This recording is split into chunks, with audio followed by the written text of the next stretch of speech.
introduce our roundtable, and then we'll just drop the flag and get things going. It's a real pleasure to welcome three friends of mine. They're social media experts. Kathleen Smith has been in the game a long time.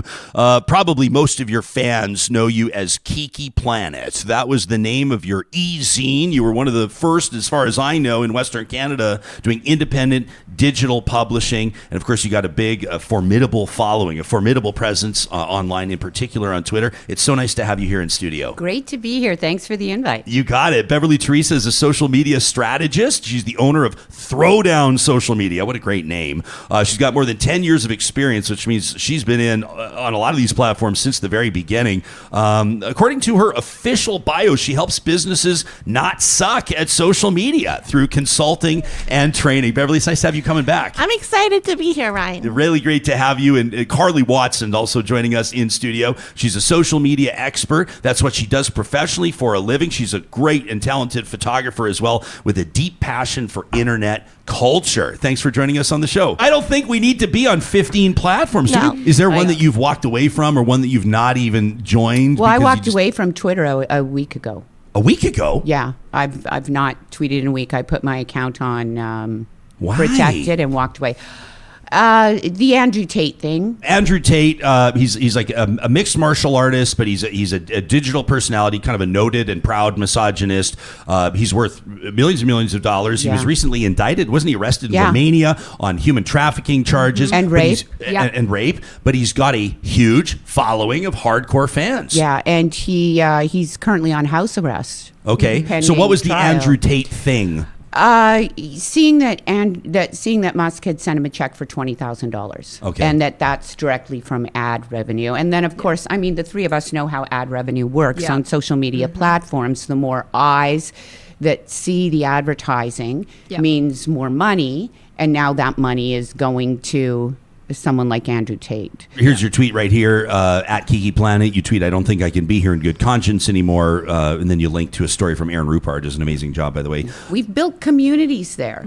In the early days of Twitter, the Edmonton Twitter community did amazing things. Amazing. It was kind of, Edmonton work. was almost kind of known, at least around the country, even further, as like a city that was very engaged, right? Internationally, we were known. I believe it was WAPO did a whole column about what an amazing Twitter community we built in this prairie town. We're one of the most active communities in Canada. Why do you think that is? I don't know. You got to look at like Edmonton in itself. Like, I feel like Edmonton is such it's a big city with like small town kind of community. Like, everybody knows everybody, and I feel like there's so much activity that happens within Edmonton that really connects people. And on Twitter, it was just like a whole other dynamic of connecting online with everybody within Edmonton that way. Yeah, it was great. Yeah. What did you? So people, and myself included, are feeling like, or noticing in some cases, that it's undeniable that engagement is way down on the platform. I love Twitter still. I'm mad about certain things, but I'm still dedicated to the platform. Yeah. What would be your assessment at this stage on what the Musk impact has been? I think he's running it down into the ground, unfortunately. And I am a big fan of Jack Dorsey, like the founder of Twitter. And Jack Dorsey has gone off to create other platforms similar to Twitter that haven't been as successful. But I'm not a fan of Twitter. I think Elon Musk kind of ruined it. But I also hate Threads, so there you go. Well, here's the segue. Threads is kind of like a hybrid of Instagram and Twitter, right? It's I would say it's more like early Twitter. I'm not sure how much your audience is aware of how Threads came about. Well, school us. Let's discuss that just a little bit. So Zuckerberg's team at Meta had already been working on an extension for Instagram that they didn't plan on serving as a Twitter replacement, but more of just a way to get some people from Twitter to move over to their engagement platform. Then Musk put that limit on reads. Yeah. So out of the blue, we all wake up one morning and, hey, guess what? If you're not an $8 chuckle fuck, Can we write that down? I was going to say, we got to put that on a T-shirt. $8 chuckle fuck. I am stealing that, but I will credit you. You need to tweet it. Yeah. So if you're not paying him $8 a month to be on the platform, well, guess what? You only get to read 600 tweets. I have 46,000 followers. I follow close to 15,000 people. 600 tweets? That's a joke. That's 90 seconds on Twitter for me. And then I can't read anymore. Yeah. Then my rate limit is expired. Well, when Meta saw this, they immediately decided, okay, we have to launch now. Yeah. And they weren't ready to launch, but they launched it anyways. And unfortunately, I think in the absence of a few fundamental Twitter options, that hurt them. And they are slowly working on the platform and bringing those options in. But until they've got, I think it was a mistake for him to launch without hashtags.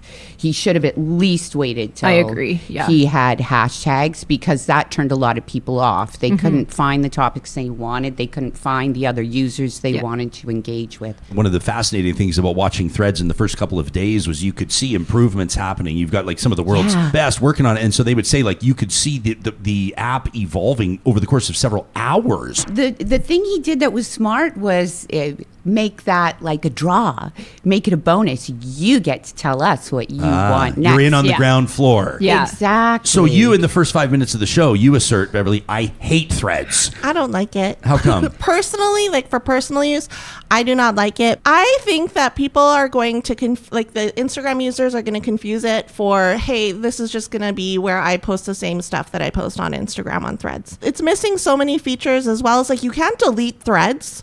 Like you can't delete your username from Threads unless you delete your Instagram account, which I don't really like. It's changing soon, though. Yeah. Meta's promised that'll change within the next month or so. I have to say what I do like about it is, so I have Instagram verified for many reasons.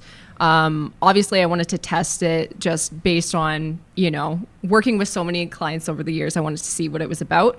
But when Threads was introduced, it also transfers over to Threads. So you're not just verified on Instagram, you're verified on Threads. And help people understand, like, why is it such a big deal to be verified? Everyone, I mean, Kiki just references the $8 chuckle fucks. It's almost like if you're paying to be verified on Twitter right now, it's almost embarrassing. Yeah. I mean, that's one way to look. It's a one way to look at it, but I look at it as kind of embarrassing. Yeah. So why is that good for you on the other platforms? So Instagram in particular, over, I'd say even the last couple years, like there have been so many fake bot accounts. I've seen so many people click a link by accident because one of their friends sent it to them, not knowing that they were hacked. And basically the verification program within that is just an extra layer of protection versus just having like second authentication. So that's what I really like about it. The concern, of course, might be with any new venture that it's a flash in the pan. Threads had, as of the 7th of July, shortly after launch, 49 million daily active users. Not too shabby for a brand new app. 7 days later, on the 14th of July, 23 million daily active users. The number slashed in half. People were also spending, I think, in the beginning, on average, about 25 minutes on Threads, and now it's 8 minutes a day. Yeah. I think it's just too early for businesses. Like, if you want to test it out, but I think it's too early to tell. And we've seen Facebook or Meta try and do other products, like I think it was Parse or Beacon, I forget what it was called, but it was similar to Snapchat, and it failed. And then they basically tried to copy TikTok, but like still can't steal the users away from TikTok. So it's kind of like Meta keeps trying these things, and we'll have to see if it's successful or not.